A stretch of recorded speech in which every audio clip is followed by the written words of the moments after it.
Good morning, students. So today we have start the new topic. The name of topic is low cost treatment method for rural area. In this unit, we can study oxidation pond, aerated lagoon, then root zone cleaning technology. So first, scene what is in the oxidation pond. Oxidation pond is also known as stabilization pond.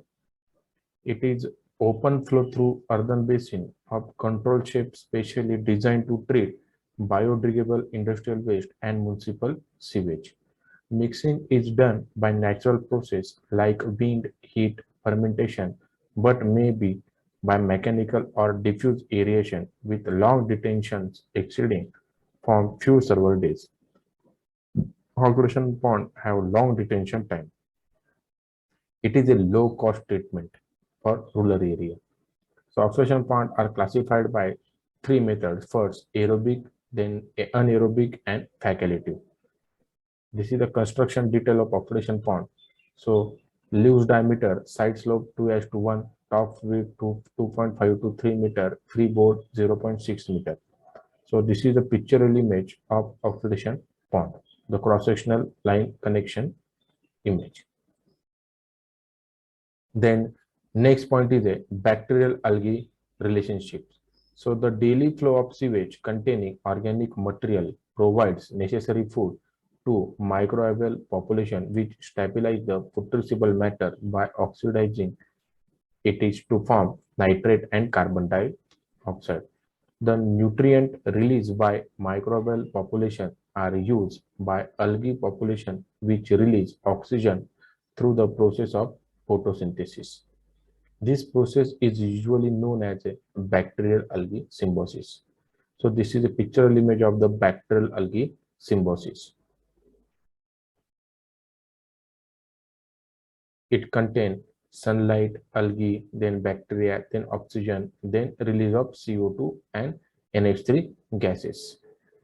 So this is another image of bacterial algae symbiosis. So this is a actual image of the oxidation pond. So there are the two oxidation pond are provided are seen in the image. The diameter of the oxidation pond are vary or it is depend upon discharge of the wastewater. This is another image. So following are the advantages of oxidation pond. So first advantages, it is a lower initial cost than required for mechanical plant, lower operating cost, then regulation of influent discharge possible, thus providing the control of pollution during critical times of year. Then next, treatment system is not significantly influenced by leaky sewage system, bring storm water along with sewage.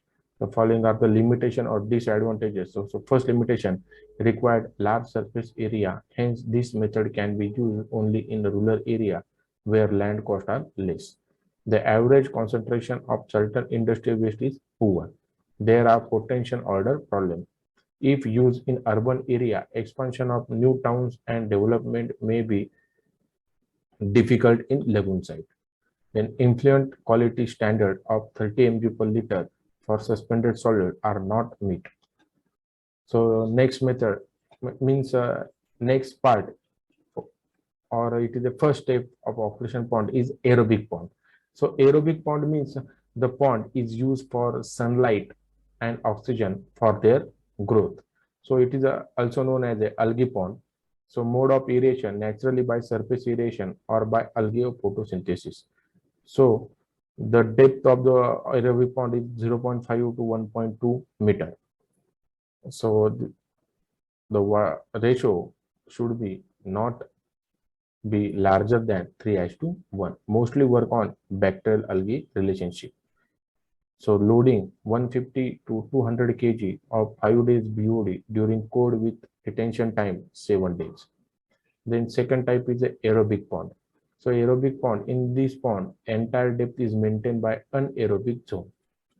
Anaerobic decomposition takes place in two stages. First, decomposition of dissolved organic waste by acid producing bacteria to organic acid. decomposition of this acid to end product like methane, CO2, water by methane producing bacteria. Require less surface area than aerobic pond, but greater depth, usually 2.5 to 5 meter. So efficient, the length and width ratio is 2:1. BOD loading rate is 1000 to 2000 kg per hectare per day with detention time 2 to 5 days. So another method is a facultative pond. So this is a pictorial image of the oxidation pond. You can see the three layer: first aerobic zone, then facultative zone, and then anaerobic zone. Aerobic zone means aerobic bacteria, means those bacteria which can use sunlight and oxygen for their growth. Then facultative bacteria means the facultative bacteria means these bacteria, they can not use, or they can use or not use sunlight or oxygen for their growth. Anaerobic bacteria means they cannot be used sunlight and oxygen for their growth. This is a picture image of the facultative pond.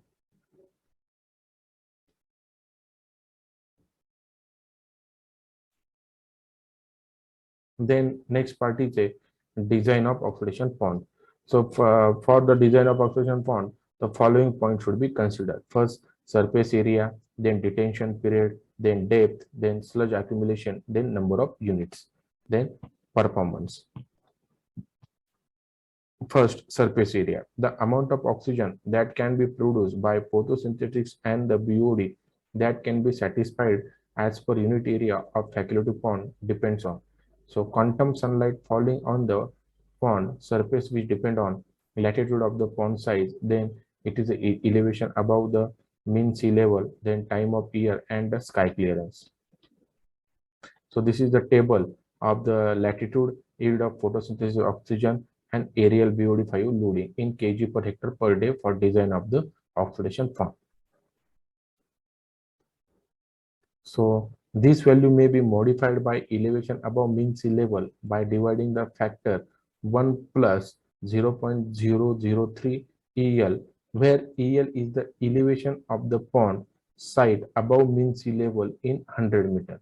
The another correction is applied for the pond volume when the sky is clearance for less than 75% of the days at the rate of 3% for fall of every 10%. The individual pond area should be not exceed 0.5 hectare.